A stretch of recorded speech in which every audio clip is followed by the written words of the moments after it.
Yesus datang ke dunia ini memang untuk memperlihatkan sosok kealahan itu secara fisik.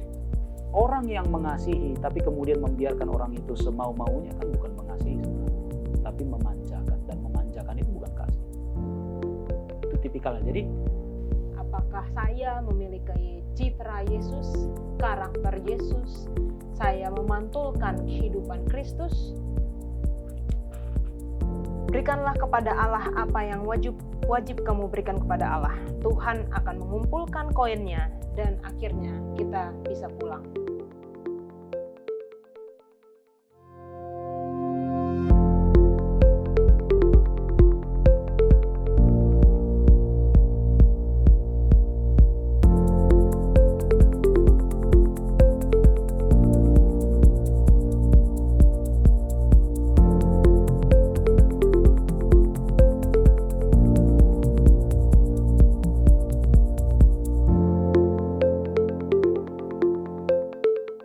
Shalom sahabat muda Hope Channel Indonesia di mana saja Anda berada. Kita bertemu kembali dalam program Diskusi Sekolah Sabat. Sebuah diskusi pembelajaran Alkitab yang sepanjang triwulan terakhir tahun 2020 membahas mengenai pendidikan.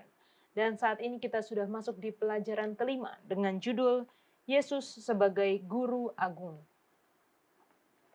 Di studio sudah hadir sahabat yang akan menemani kita berdiskusi. Seperti biasa akan memperkenalkan diri, nama, dari mana. Dan pertanyaan hari ini adalah, menurut kamu atau menurut orang, mukamu ini lebih mirip sama papa atau sama mama? Silakan. Halo, nama saya Rolando Yakob dari Manado. Untuk pertanyaan dari Kayola ini agak, ya kalau dibilang aku sih setengah-setengah ya.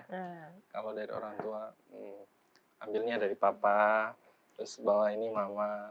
Oh gitu ya? Tapi waktu kecil kadang-kadang kalau ada anak-anak lain gitu lihat, itu kan masih zaman-zamannya Joshua kan, kecil-kecil juga kan. Ya. Jadi mereka sering, Kak Joshua, padahal enggak. Aku sering Jadi dipikir Joshua. mirip orang lain malahnya? Iya, malahan mirip orang lain. Bedanya Joshua kan punya Candice, aku enggak. Oke, baik, terima kasih menarik itu. Rolando sudah sharing. Nah, kita juga sudah bersama dengan narasumber kita, Ya. Pendeta Leroy Pakpahan, Gembala Jemaat Gereja Masihi Advent Hari ke-7. Shalom Pak Pendeta. Ya, shalom semuanya, shalom.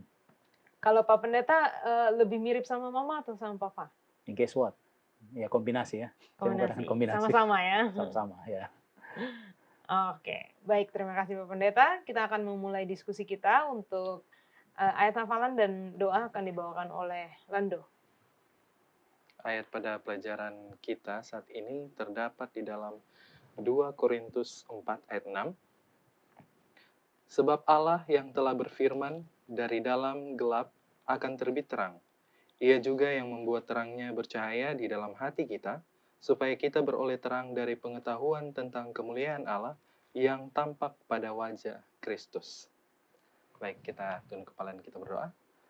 Tuhan Allah Bapa kekal yang bertata dalam kerajaan surga, terima kasih banyak ya Tuhan atas tuntunan-Mu kepada kami. Ya. Sehingga pada saat ini kami akan mulaikan diskusi kami pada saat ini ya Tuhan. Kirimkan Roh Kudus agar kami dapat berdiskusi sesuai dengan tuntunan-Mu saja.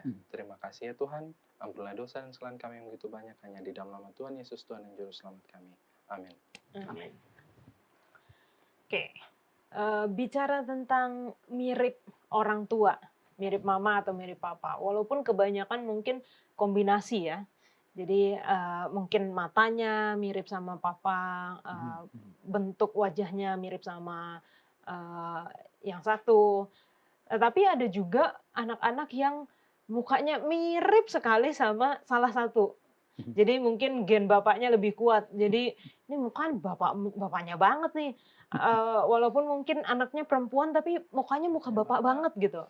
Atau bahkan ada juga yang mukanya mama banget gitu, walaupun dia contohnya dia laki-laki. Nah, sampai saat ini bahkan ada teknologi, aplikasi yang bisa menggabungkan. Jadi, dipilih misalnya kalau kita pilih muka bapaknya siapa, muka mamanya siapa gitu, Dapat anaknya. dapat anaknya kira-kira kalau anak cewek seperti apa, kalau anak cowok seperti apa, bayi ya, remajanya nanti gimana.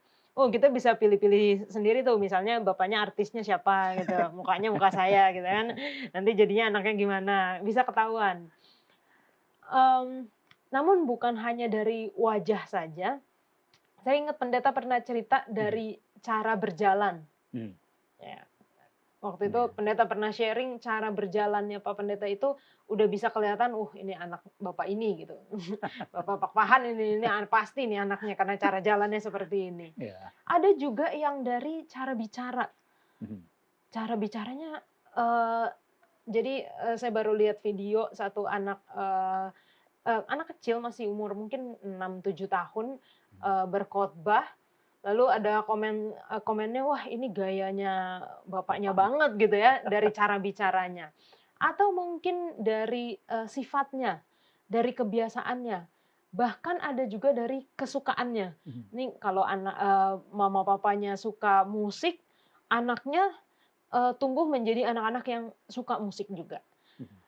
Nah, pelajaran kita sepanjang pekan ini mengajarkan tentang, eee, Yesus yang menjadi, mmm, eee, sebagai cerminan dari Bapa. Karena Yesus juga katakan, "Kalau kamu melihat aku, kamu melihat Bapa." Bukan hanya dari wajah saja, "Oh, wajahnya Yesus berarti wajah Bapa seperti itu." Enggak seperti itu ya. Tetapi kita akan melihat, karakternya, sifatnya, bahkan, eee, kita akan melihat, sisi dari Yesus itu sebagai, cahaya, sebagai, firman, dan kita akan pelajari sepanjang pekan ini. Dengan mengirimkan anaknya ke planet ini, Bapa mengutus guru agung itu pada sebuah misi untuk menunjukkan kepada manusia wajahnya.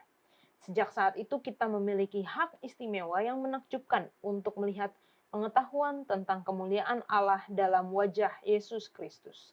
Ketika kita menyaksikan guru agung turun ke dunia ini, apakah yang dapat kita pelajari darinya? Jangan kemana-mana, kita kembali lagi setelah yang satu ini.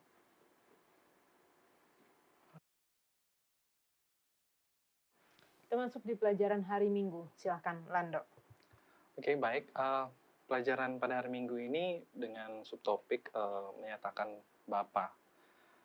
Kalau kita baca di paragraf pertama di sini, penulis Perjanjian Baru berulang kali menekankan sebuah ide penting. Yesus datang ke dunia untuk menunjukkan kepada umat manusia siapa sesungguhnya Bapa itu. Di masa yang lampau, pernyataan Allah datang secara terbagi-bagi melalui para nabi. Namun dalam Yesus, pernyataan Allah yang terakhir dan lengkap telah datang.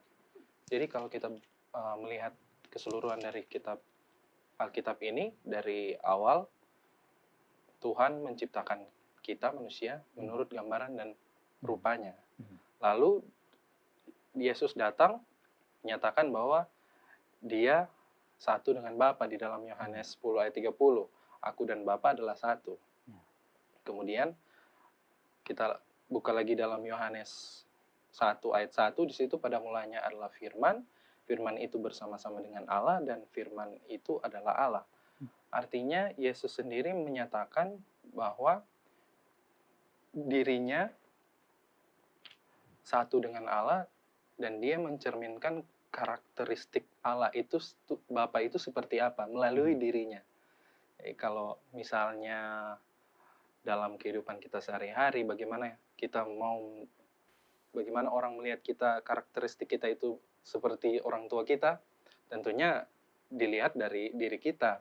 Oh, memang anak ini seperti bapaknya sekali ya. Begitu juga dengan Yesus. Bagaimana kita menilai Yesus? Ya dari karakternya, dari cara dia menyampaikan segala sesuatu kepada kita.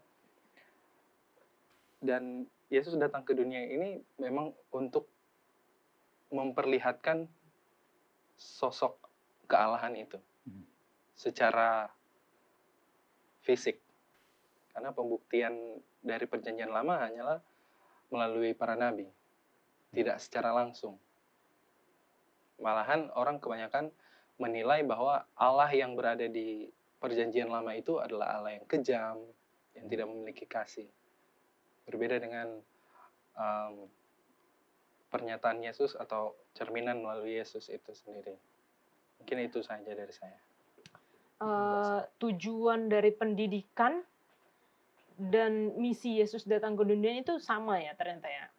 Karena tujuan pendidikan adalah memulihkan citra Allah di dalam manusia. Saya pernah baca, nanti mungkin Pak Pendeta boleh kasih tambahan juga. Jadi sama dengan tujuan Yesus datang atau ya misinya Yesus datang ke dunia adalah untuk memulihkan atau menunjukkan citra Bapaknya itu seperti apa. Silakan Pak Pendeta. Kita dibawa kepada satu pengalaman dari Musa yang setelah bercengkrama dengan Tuhan di bukit, di gunung, yang kita sebut gunung. Lalu dia pernah meminta, perlihatkanlah kiranya kemuliaan-Mu kepadaku. Lalu apa jawab Allah kepadanya? Menarik untuk memperhatikan jawaban Allah. Dia katakan begini, aku akan melewatkan segala kegemilanganku. Nah, itu yang disampaikan oleh oleh Roland tadi ya, bahwa kita melihat kemuliaan Allah itu di dalam diri Yesus. Tapi menarik untuk diperhatikan bahwa ketika berbicara tentang kata segenap kegemilanganku itu sama seperti bahasa dalam Mazmur, sungguh alangkah baiknya dan indahnya ketika orang bersaudara itu duduk bersama. Jadi yang dipakai adalah kata tov, ya, jadi tov, ya, bisa bilang tov, bisa bilang tov, ya. Jadi yang disebut adalah call to be, ya. Jadi segala kebaikanku, all of my goodness. Jadi bukan kegemilangan. Karena apa? Karena memang waktu Tuhan memperlihatkan dirinya, katakanlah kemuliaan itu sebenarnya disalut dengan kebaikannya.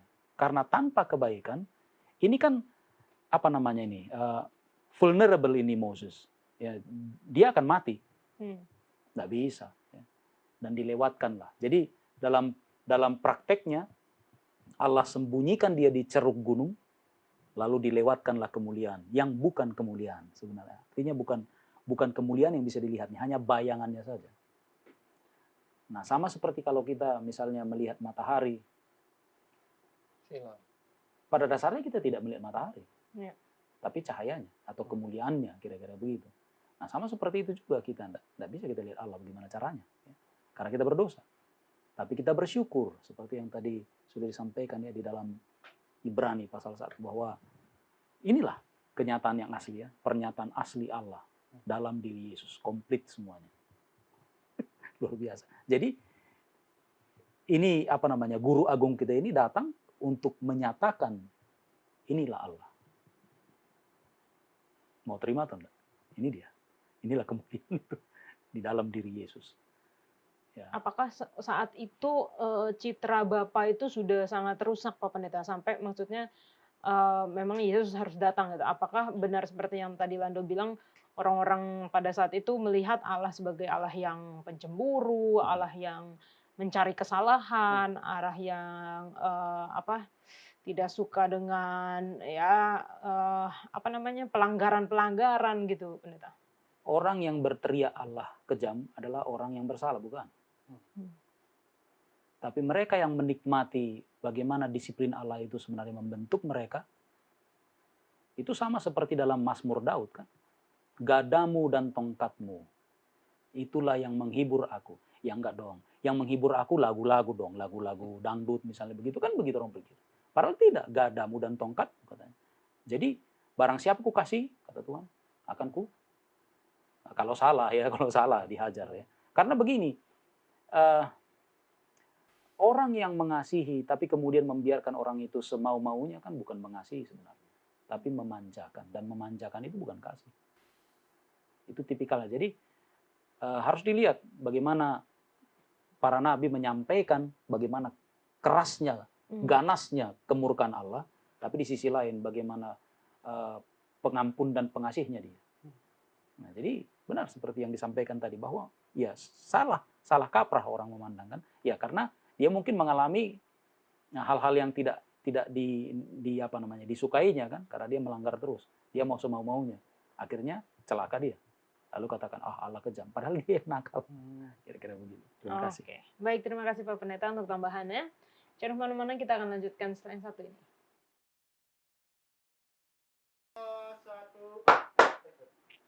Lanjutkan pelajaran kita, masuk di hari Senin, masih lanjutan dari pelajaran hari Minggu tentang menyatakan Bapa.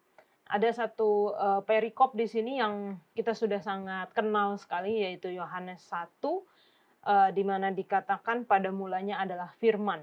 Ini berdampingan dengan Kejadian 1 ayat 1, pada mulanya Allah menciptakan langit dan bumi dan Allah berfirman. Jadi kita melihat satu korelasi antara pada mulanya adalah firman, firman itu bersama-sama dengan Allah dan firman itu adalah Allah, dan firman di Kejadian 1 ayat 1 dikatakan di Kejadian 1 dikatakan Allah berfirman menciptakan langit dan bumi. Jadi kita bisa melihat bahwa sosok Yesus ada dari mulanya. Dia bukan hanya berawal dari kelahirannya, bukan, tetapi Yesus sudah ada dari bahkan penciptaan langit dan bumi. Lalu masih di perikop yang sama, bukan hanya firman yang dinyatakan di sini, tetapi juga adalah terang.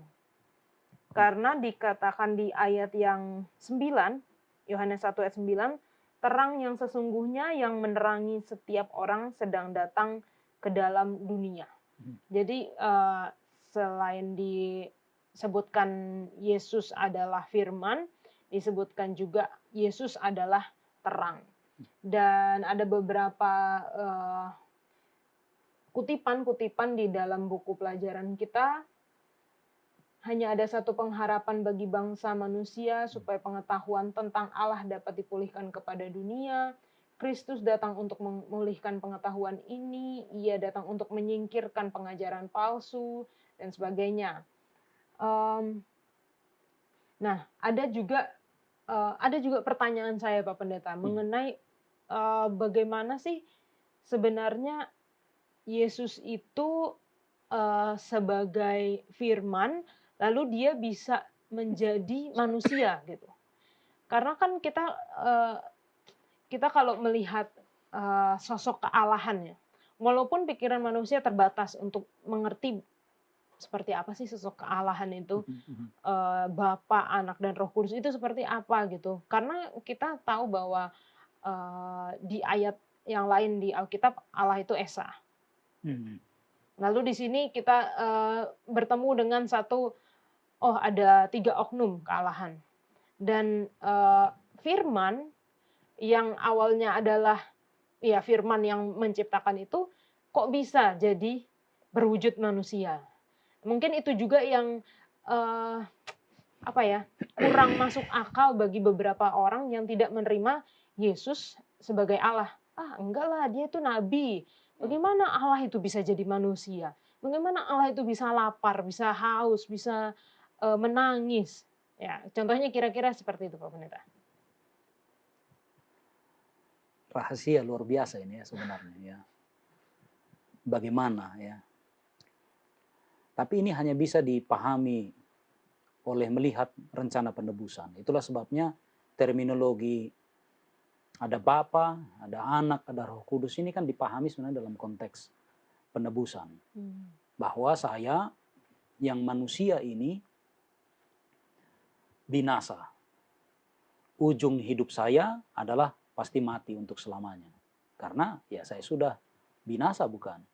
Upaya untuk membangun sebuah doktrin katakan bahwa saya bisa selamat oleh jasa-jasa saya. Kalau saya membuat amal saya lebih tinggi atau lebih berat daripada ya kejahatan saya, itu kan bukan agama Alkitab. Lalu dengan demikian maka kita pahami bahwa berarti tidak ada sebenarnya chance bagi kita untuk bisa selamat. Karena memang itu tuntutan, ya tuntutan. Jadi siapa yang berdosa akan mati. Nah, oleh memandang dari cara itu, maka kemudian kita melihat bahwa semua manusia butuh juru selamat. Yang jadi masalah adalah juru selamat ini kan bisa seperti Superman kan, tidak bisa mati-mati misalnya kan. Dia datang dari planet Krypton misalnya, lalu kemudian bawa kita, lalu selamatkan. That's all. Tapi itu dia. Lalu yang lain itu ya seperti itu, ya tetap juga akan mati. Lalu apa obat untuk membuat orang itu tidak mati? Maka harus ada yang mati. Dan itulah yang disiapkan oleh Allah. Tapi Allah kan tidak bisa mati. Bagaimana Allah bisa mati? Kecuali oleh inkarnasi. Dia jadi manusia dan dia mati. Nah, inilah doktrin yang agak sulit diterima memang. Dan ini unik hanya dalam Alkitab. Ada penebusan. Ya, di agama-agama yang lain memang, misalnya di paganisme, ada pernyataan seperti tumbal. Ya. Allah minta tumbal, kan? Dewa minta tumbal. Tapi kan ini berbeda. Ini bukan tumbal. Dia sendiri datang. Dia jadi kurbannya untuk menyelamatkan orang lain. Kan begitu. Jadi dari situ kita bisa dapati bahwa memang itu caranya. Unik memang, tapi memang itu caranya. Jika kita tidak punya iman kepada itu, maka ya sulit sekali menerima bahwa bagaimana mungkin ada Allah jadi manusia. Ya kan? Tapi itulah jalannya. Coba pikir cara lain yang Tuhan bisa buat untuk menyelamatkan kita. Dia bisa selamatkan kita begitu saja. Maka benarlah perkataan setan. Bahwa ini kan itu berdosa. Harusnya mati dong. Benarlah. Ya, bahwa Allah semena-mena saja. Mana ada yang bisa. Tapi ternyata dia yang turun. Tunjukkan ini hidupku. Aku manusia. Lihat. Total surrender kepada Tuhan membuktikan, kepada Bapaknya membuktikan bahwa dia bisa lakukan itu. Dan dia menjadi teladan yang sempurna, dan dia menjadi korban tebusan yang sempurna bagi siapa saja yang mau percaya. Oke, ini pertanyaan tambahan, Pendeta, ada di bagian bawah. Yang cerita mengenai Filipus yang dia mengatakan, tunjukkanlah, di ayat 8, Tuhan tunjukkanlah Bapa itu kepada kami, itu sudah cukup bagi kami. Dan Yesus menjawab, kalau kamu melihat aku, kamu sudah melihat Bapa. Itu maksudnya seperti apa, Pendeta? Intinya permintaan dari Filipus ini kan sebenarnya permintaan yang sepele, ya, itu saja ya, cukup bagi kami. That's enough. Dan ini menggemakan kembali permintaan dari Musa. Tunjukkanlah kemuliaanmu itu. Tapi masalahnya adalah bagi Yesus, waktu dia menjawab, kita bisa merasakan ada semacam kesedihan mendalam dalam ucapan Yesus, mengatakan, sudah sekian lama engkau bersama dengan aku. Kalau kau lihat aku, lihat Bapa sudah. Artinya bukan menyatakan bahwa dia adalah Bapa, bukan. Tapi kan seperti yang disampaikan tadi dalam ayat berapa di Ibrani, sudah dibaca, bahwa Yesus inilah manifestasi, jadi total sum of God's glory dalam Yesus. Jadi ketika kita melihat Yesus, sebenarnya kita sudah berkenalan dengan Allah, Bapa itu. Itu dia. Jadi bukan mengatakan bahwa kalau lihat udah bukan maksudnya, tapi maksudnya itulah manifestasinya. Dialah karakternya. Dalam bahasa Yunani itu karakternya. Dialah manifestasi itu. Karena siapa bisa lihat Allah? Bukan hanya karena kita sudah berdosa ya, tapi dia roh, bagaimana kita bisa melihatnya. Tapi Yesus datang untuk memperlihatkan inilah Allah itu. Dan dia adalah Allah. Oke. Baik, terima kasih Pak Pendeta. Jangan kemana-mana, kita akan lanjutkan setelah yang satu ini.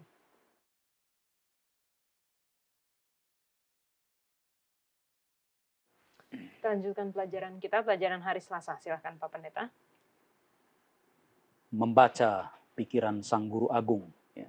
Ada kepedulian Paulus mengenai masyarakat jemaat di Filipi. Nah sekarang kita masuk kepada jemaat di Filipi, ya. Bukan lagi kepada para murid, tapi ini kepada satu jemaat. Kita anggap sekarang kita adalah juga jemaat di Filipi, ya.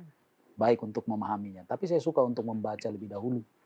Ini Filipi, ada dua perikop ya yang disampaikan, Filipi 2 ayat 1-4 dan Filipi 4 ayat 2-3. Ada baiknya dibaca dengan baik, ya.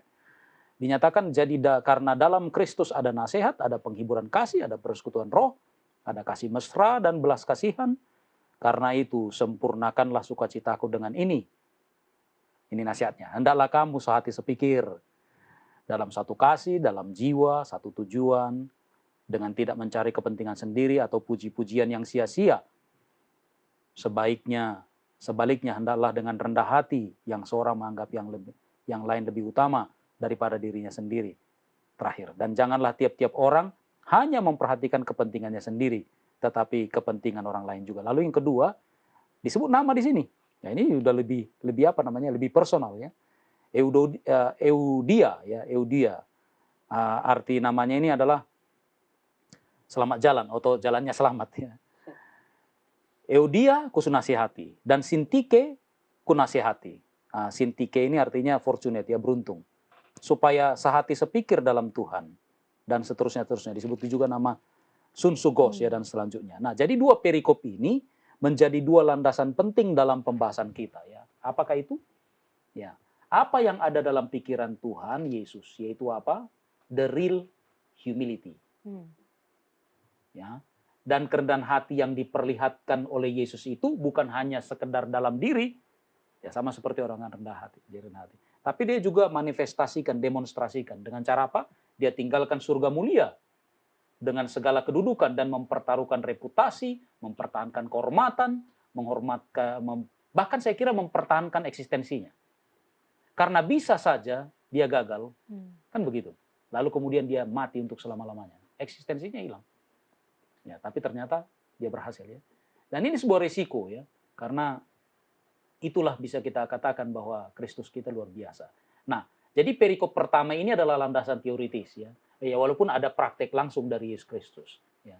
Nah, tapi kemudian perikop kedua Rasul Paulus melanjutkan bahwa ada dua orang bernama, nah, kalau saya terjemahkan dalam bahasa di sini, si selamat di jalan dengan si beruntung. Ini dua wanita anggota jemaat di Filipi. Mereka adalah orang aktif dalam pelayanan. Rasul Paulus sebutkan itu. Tapi masalahnya dua orang ini berseteru. Jadi ingat kita dengan siapa? Paulus dan Barnabas. Jadi dalam pelayanan mereka jadi agak sedikit clash begitu ya. Lalu kemudian Paulus menyatakan, si selamat di jalan ini saya nasihati, lalu disebutnya lagi, si beruntung ini juga kunasihati, supaya masing-masing berpikir di dalam Kristus. Jadi lihat apa yang ada dalam hati Kristus, sehingga terjadi perdamaian. Jadi menarik untuk mendapatkan kenyataan bahwa walaupun ya dalam perselisihan kita mungkin berpikir bahwa kita yang benar, tapi kemudian Rasul Paulus membawa kita kepada satu pemikiran. Mari berpikir dengan cara Tuhan. Yang bikin masalah siapa di dunia ini? Kan manusia. Kita yang berdosa toh. Tapi kenapa harus dia yang datang turun-turun ke dunia untuk apa kan begitu? Ya, dalam cerita perumpamaan yang dinyatakan oleh Yesus apa dia yang dibuat? Bahkan katanya anak waris itu datang ke penggarap setelah siapa namanya? Setelah anak-anak buah yang lain ya dipukuli lalu ada yang dianiaya ya. Tapi Yesus datang, anak itu datang. Lalu orang bilang, ini si pewaris itu, lalu kita bunuh dia.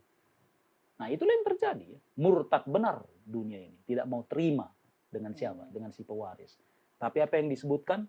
Bahwa marilah kita berpikir dengan cara pikiran seperti Tuhan. Jadi berpikir dalam Tuhan, sehingga kita bisa diperdamaikan. Ya. Nah, lalu kemudian Rasul Paulus juga dengan sangat apik memperkenalkan Yesus. Ya, dan kemudian mendemonstrasikan kerendahan hatinya. Dan kerendahan hatinya ini tulen banget ya, saya mau katakan. Dalam Filipi 2:5-11. Ada baiknya dibaca perikop ini. Kita tidak sempat baca di sini, tapi ada hal-hal yang menarik yang bisa kita dapatkan dari bagaimana Yesus memperlihatkan kerendahan hati itu ya. Dia mengatakan kebenaran, tapi dia juga terapkan itu. Dan bukankah Yesus pernah berkata, barang siapa meninggikan diri akan direndahkan? Nah, dalam percakapan biasa kan itu bisa dibuktikan ya. Misalnya kalau seseorang berkata kepada kawannya, saya nggak bisa ikut ujian itu, saya kan bodoh. Lalu biasanya respon normal dari orang akan katakan apa? Enggak, kamu bisa, kamu pintar ya. Kan bilang, kalau dibilang begini, saya bodoh ya, memang kau bodoh kan enggak cocok. Nah, gitu. Tapi maksudnya begini, ketika Yesus mengatakan siapa yang merendahkan diri akan ditinggikan, itu bukan dalam arti gini, motifnya supaya ditinggikan, bukan itu maksudnya. Jadi ada banyak orang pakai, oke, saya mau merendahkan aja gitu, supaya nanti ditinggikan. Bukan itu maksudnya. Itu namanya motif yang tidak sesuai dengan firman Tuhan. Ya, Tuhan bikin itu reward, bukan mau dicari ya. Rendah-rendah diri, pura-pura rendah diri supaya ditinggikan. Bukan itu maksudnya. Ya. Nah, jadi ini yang kita bisa dapatkan dari pelajaran kita pada hari Selasa ini, bahwa Yesus mendemonstrasikan kehidupan yang rendah hati. Dan itulah yang harus diperagakan juga dalam kehidupan para pengikutnya. Terima kasih. Dalam prakteknya susah-susah gampang mungkin ya Pak Pendeta ya. Maksudnya sukar ya. bukan gampang, sukar. Ya. Karena bagaimanapun kita maksudnya mau untuk berusaha merendahkan diri, tetap ada seperti kalau dipuji itu pasti manusia pasti secara natural seneng gitu dipuji gitu ya. Dan itulah helium itu. Dalam balon ada helium, itulah ego itu. Ego membuat kita, atau helium itu membuat kita tinggi kan. Bagaimana caranya supaya kita bisa jatuh seperti balon? Ditusuk supaya meleduk, jadi jatuh tuh balon. Kan begitu. Dan sukar memang. Siapa bilang gampang? Itu sukar sekali. Selagi ego itu menggelembungkan ya keakuan kita, mustahil. Jadi kita tiru Tuhan kita. Tapi dia bukan jadi lantas kemudian dia langgar karakter yang mulia dia, tidak. Dia tetap perlihatkan, dan itulah kemuliaan itu di dalam kerendahan hatiannya. Wah, luar biasa itu. Oke. Terima kasih Pak Pendeta. Jangan kemana-mana, kita lanjutkan setelah satu ini.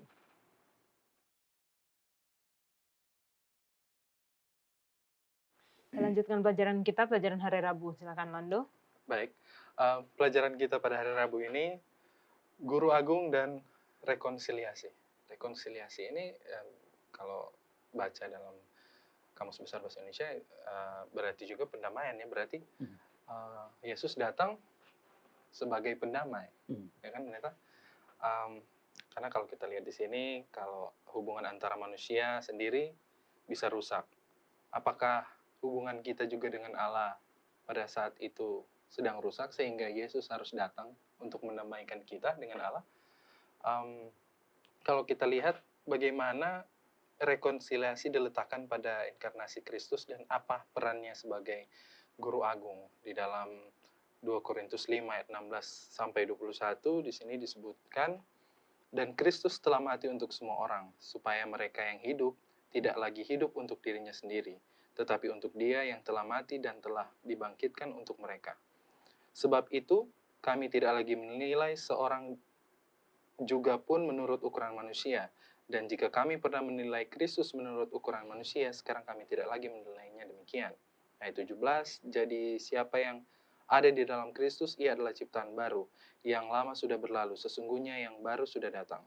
Dan semuanya ini dari Allah, yang dengan perantaraan Kristus telah mendamaikan kita dengan dirinya, dan yang telah mempercayakan pelayanan pendamaian itu kepada kami. Ayatnya yang ke-19 dikatakan, sebab Allah mendamaikan dunia dengan dirinya oleh Kristus, dengan tidak memperhitungkan pelanggaran mereka. Ia telah mempercayakan berita pendamaian itu kepada kami. Ayat 20, jadi kami adalah utusan-utusan Kristus, seakan-akan Allah menasehati kamu dengan perantaraan kami. Dalam nama Kristus kami meminta kepadamu, berilah dirimu didamaikan dengan Allah. Dan ayat yang terakhir, dia yang tidak mengenal dosa telah membuatnya menjadi dosa karena itu, supaya di dalam dia kita dibenarkan oleh Allah. Jadi kalau kita lihat dalam pelajaran ini, pekan ini, Yesus bukan hanya sebagai guru saja, tapi dia sebagai memiliki peran untuk datang ke dunia ini.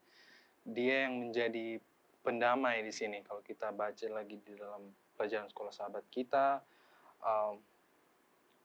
jelas tentang siapa yang melakukan pendamaian. Allah Bapa telah menuntun memperbaiki hubungan kita yang rusak dengannya. Dan dia telah melakukan pekerjaan rekonsiliasi ini melalui Kristus. Allah ada dalam Kristus mendamaikan dunia dengan dirinya sendiri. Jadi itu. Ini sama dengan yang tadi Pendeta sudah jelaskan ya, mengenai inilah jalan satu-satunya untuk penebusan itu. Dan di dalam Matius 5 juga dikatakan berbahagialah orang yang membawa damai, karena mereka disebut anak-anak Allah. Dan yang menarik juga kita perhatikan bahwa dalam istilah mengajar, apalagi kita orang-orang yang mengajar secara rohani, bukankah kadang tergoda kita untuk mengajar sesuatu, tapi jadi memprovokasi, sehingga orang ini tidak berdamai lagi dengan yang lain, bukan?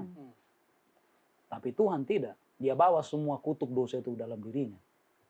Biar saya mati. Agar kamu bisa hidup. Diperdamaikannya. Tidak persoalan. Tadi sudah dibacakannya. Tanpa memperhitungkan pelanggaran mereka. Kan kita sering pilih-pilih. Dalam pengajaran kan. Ini sudah terlalu berat. Gitu. Kok bisa. Ini nggak masuk hitungan. Bukan kamu ya termasuk ya. Hanya yang ini saja. Tapi Tuhan tidak memperhitungkan. Dan itulah pendamaian itu ya. Sang guru yang memberikan pendamaian. Jadi dalam mengajar juga begitu.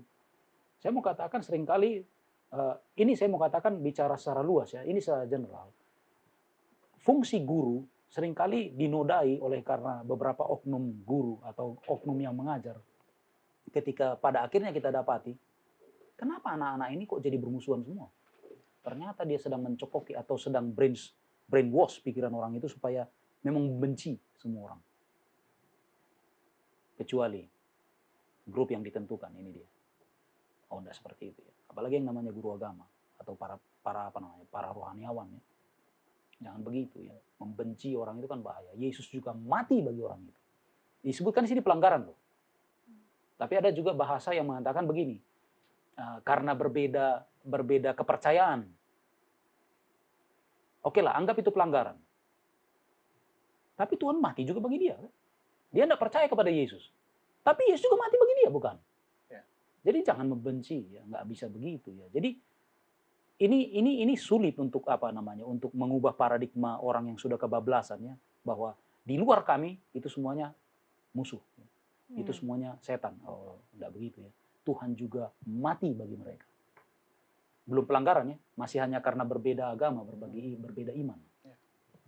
Terima kasih. Ini salah satu pelajaran kita triwulan lalu tentang bersaksi.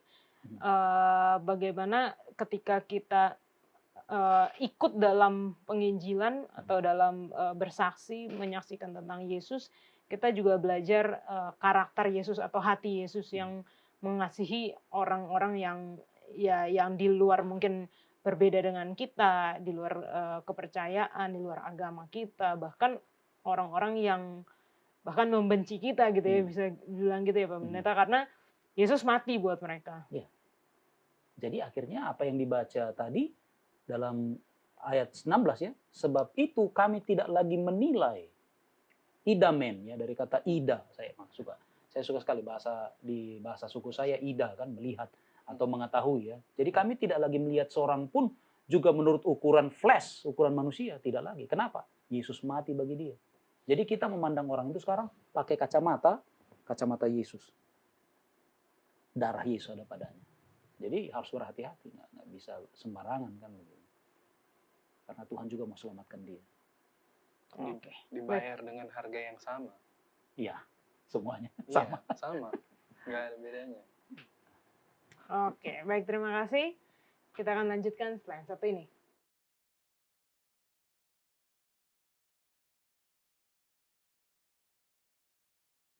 Kita sudah sampai di hari Kamis, judulnya adalah murid-murid pertama Guru Agung. Kalau kita belajar mengenai kehidupan Yesus, kita tahu bahwa ketika Yesus memanggil murid-murid pertamanya adalah di tepi pantai. Ya, ketika dia memanggil, kamu akan kujadikan penjala manusia, gitu ya. Tetapi di dalam pelajaran kita di hari Kamis, di sini disebutkan bahkan sekelompok orang yang walaupun kita biasa untuk tahu cerita tentang ini, tetapi di luar dari, oh ini ternyata murid-murid pertamanya gitu ya. Mungkin kita bisa katakan murid-murid pertamanya. Nanti pendeta akan jelaskan kenapa. Di sini ada disebutkan sekelompok gembala. Nah, kita tahu bahwa ketika Yesus lahir, gembala itu diberikan penglihatan malaikat-malaikat dan ditunjukkan kepada Yesus, bayi Yesus yang baru lahir saat itu. Dan pelajaran kita menyebutkan bahwa inilah murid-murid pertama dari Guru Agung itu. para gembala, orang-orang Majus, lalu bahkan orang tua Yesus yaitu Yusuf dan Maria. Keadaan yang sangat sederhana dari kelahiran Yesus tidak memberikan indikasi yang luar biasa bahwa dalam pribadi bayi ini Allah telah menjadi sama seperti umat manusia. Namun demikian, dengan bantuan penglihatan mimpi dan para malaikat, para murid pertama dari Kristus mampu melihat melampaui penampakan kelahiran Yesus. Para gembala membagikan dengan yang lainnya identitas dari bayi ini bahwa dia adalah seorang juru selamat yaitu Mesias Tuhan. Ini luar biasa. Ya. Karena kalau misalnya kita melihat cerita-cerita mujizat Yesus, bahkan ketika dia memanggil muridnya, murid-murid yang semalaman tidak dapat ikan, lalu Yesus katakan lempar jalamu. Lalu tiba-tiba dapat ikan banyak, bahkan yang sampai kapalnya bisa udah mau tenggelam gitu ya, saking banyaknya ikan. Kita mungkin bisa, oh ya inilah guru kita. Oh ya, kan kita terkagum-kagum kan. Lalu kalau kita melihat Yesus menyembuhkan orang, bahkan membangkitkan Lazarus, kita bisa terkagum-kagum dengan guru besar ini, guru agung ini. Tetapi para gembala, orang Majus, bahkan Yusuf dan Maria yang pendeta pernah katakan menyimpan saja di dalam hatinya gitu. Dia bertanya-tanya tapi dia simpan saja dalam hatinya. Dan dia percaya saja pada apa yang Allah nyatakan kepada mereka, inilah Mesias itu. Tadi kita sempat bicara-bicara mengenai, oh sebenarnya ini bukan murid-murid pertama karena tidak secara sadar mengajar mereka. Tetapi ada ilustrasi mengenai pengalaman adalah guru yang terbaik. Jadi walaupun dia tidak mengalami, atau contohnya saya tidak mengalami secara langsung, tetapi saya bisa belajar dari pengalaman orang lain. Silakan tambahannya Pak Pendeta. Lalu ada satu hal di dalam Lukas pasal 2 ya, Lukas pasal 2 ayat 11. Lebih bagus kita awali dengan ayat 10 ya. Lalu kata malaikat itu kepada mereka, maksudnya para gembala yang di padang ya, jangan takut sebab sesungguhnya aku memberitakan kepadamu kesukaan besar untuk seluruh bangsa. Tapi disebutkan begini, hari ini telah lahir bagimu juru selamat yaitu Kristus Tuhan di kota Daud. Siapa yang bilang? Malaikat. Iya kan? Tapi siapa yang memberitahu ini kepada Lukas? Karena kita tahu bahwa Lukas menuliskan Injilnya melalui sebuah riset. Siapa yang bilang ini?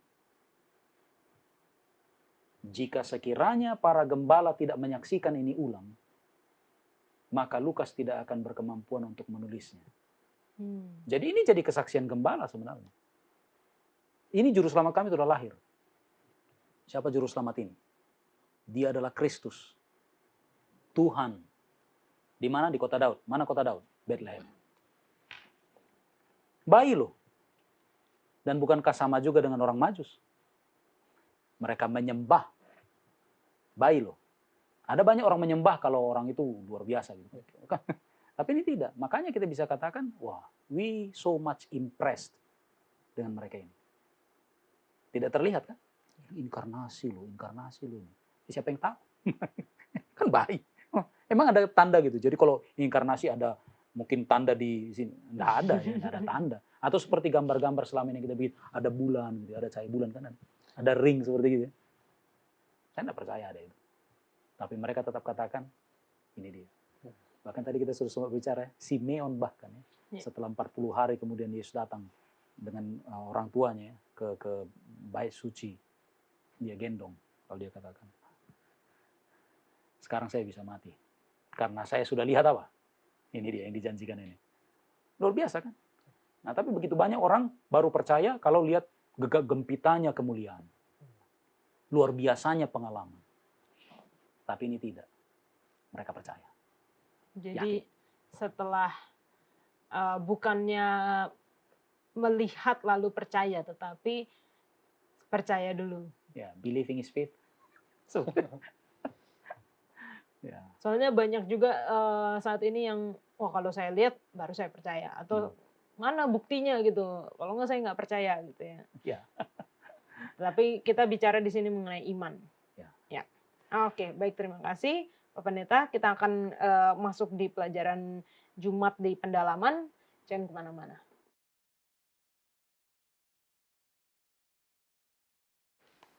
Kita masuk di pendalaman dan kesimpulan oleh Pak Pendeta. Silakan Pak Pendeta. Dalam Yesus Kristus, ya, sang rabi atau guru agung ya, yang kita pelajari dalam pekan ini, yang diutus dari Allah, disebutkan bahwa seluruh pekerjaan pendidikan sejati itu berpusat padanya. Nah, apa artinya ini ya?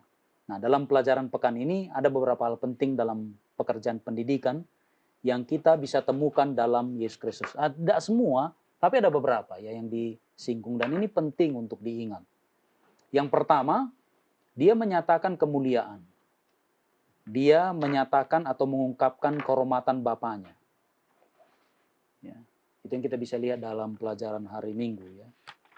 Jadi ketika kita mengajar pun, karena ini bicara dalam konteks pendidikan ya, ketika kita mengajar, pertanyaannya sekarang adalah apakah kita sedang memuliakan Allah atau justru memperolok-oloknya. Bahkan dalam arti sempit ya, yang paling sederhana kita bisa tampilkan bahwa seringkali dalam mengajar orang, ini menyebutkan nama itu saja tidak respect. Akhirnya ya sama seperti kata-kata dalam perumpamaan tua Indonesia yang memang nggak bagus disebut ya. Tapi ada nilai di situ ya. Kalau guru berdiri, maka murid berlari. Jadi buat saja salah, maka murid itu lebih kacau dari itu. Jadi kalau kita serampangan dalam menyampaikan siapakah Allah itu, maka jangan salahkan ya, bahwa murid-murid itu nanti akan lebih parah daripada kita. Yang kedua, dia atau Yesus Kristus yang adalah rupa yang kelihatan dari tabiat mulia Bapa itu sendiri. Tabiatnya. Nah, ketika kita mengajar, pertanyaannya sekarang adalah apakah kita sedang memperlihatkan tabiat luhur Allah atau justru mengacaukan dan mengaburkan tabiat itu. Bahkan dalam prakteknya seringkali dalam pendidikan Kristen ya di sekolah-sekolah kita, entah siapa saja gurunya, entah dia ngajar apa, kan ada nilai rohani yang dia. Tapi begitu murid-murid masuk ke dalam kelasnya, justru dia makin tidak percaya bahwa Tuhan itu baik. Karena apa? Terlalu banyak kita sebutkan hal-hal yang ya sesuka kita ya, karena kita juga tidak percaya. Yang ketiga, Yesus itu sangat rendah hati, inside dan without. Jadi bukan hanya di dalam dia jaga itu, tapi juga terlihat sekali dalam praktek kehidupannya. Dia juga penuh dengan pengorbanan, yang keempat yang kita bisa lihat. Lalu kemudian yang kelima saya bisa tampilkan adalah bahwa tujuannya datang ke dunia ini agar semua diperdamaikan. Nah, sama seperti yang kita bahas tadi ya, bagaimana kita ini sebenarnya, apakah kita ketika mengajar atau mungkin bersaksi, kita malah membuat provokasi agar yang satu berkelahi dengan yang lain dan turun ke jalan membuat demonstrasi anarkis. Ini penting untuk diwaspadai ya, karena lidah ini tajam luar biasa. Itu bisa melukai orang lalu pada akhirnya jadi apa? Jadi dia dendam dengan orang lain. Padahal tadinya tidak ada masalah, tapi gara-gara kita jadi masalah. Sama juga dalam dalam pewartaan Injil ya, pewartaan Injil itu jadi memecah belah. Ya memang dalam satu sisi Yesus juga pernah berkata, jangan kau kira bahwa aku datang bawa damai. Aku datang bawa pedang. Maksudnya ini supaya yang salah dan yang benar itu bisa terlihat berbeda. Tapi bukan jadi memprovokasi orang supaya membenci saudaranya, bukan juga. Jadi harus ada nilai-nilai nilai-nilai rekonsiliasi. Ya ketika kita menyampaikan pengajaran, entahkah menyampaikan Injil ataukah menyampaikan kesaksian. Karena kita adalah murid-murid dari guru agung itu.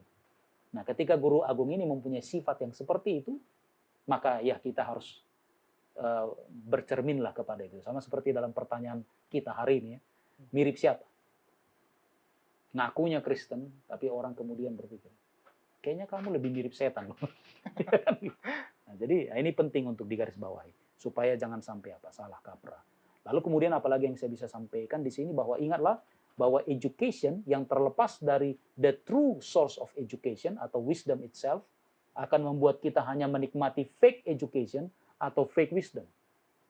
Saya suka dengan kutipan yang dibuat di sini ya. Mau berhikmat namun terlepas dari hikmat itu sendiri.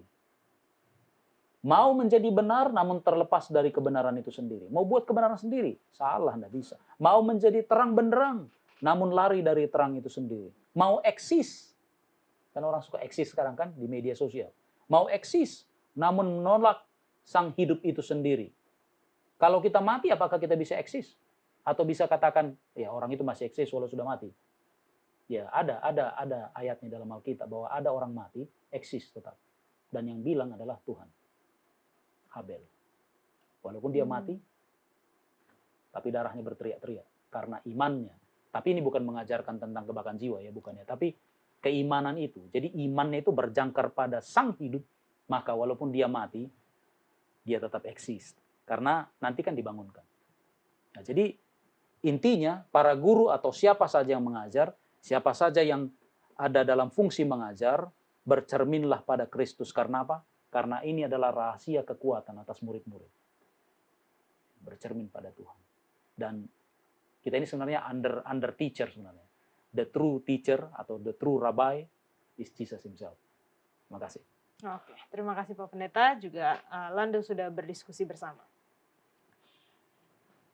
Ada yang pernah bertanya kepada Yesus mengenai membayar pajak. Lalu yang Yesus tanyakan adalah gambar siapa yang ada pada koin itu? Gambar kaisar. Berikanlah kepada kaisar apa yang seharusnya milik kaisar. Dengan cara yang sama, Yesus akan datang kembali ke dunia ini dan menanyakan gambar siapa yang ada dalam koinnya. Apakah saya memiliki citra Yesus, karakter Yesus, saya memantulkan kehidupan Kristus? Berikanlah kepada Allah apa yang wajib kamu berikan kepada Allah. Tuhan akan mengumpulkan koinnya dan akhirnya kita bisa pulang. Kita akan bertemu pada episode selanjutnya. Tuhan Yesus memberkati.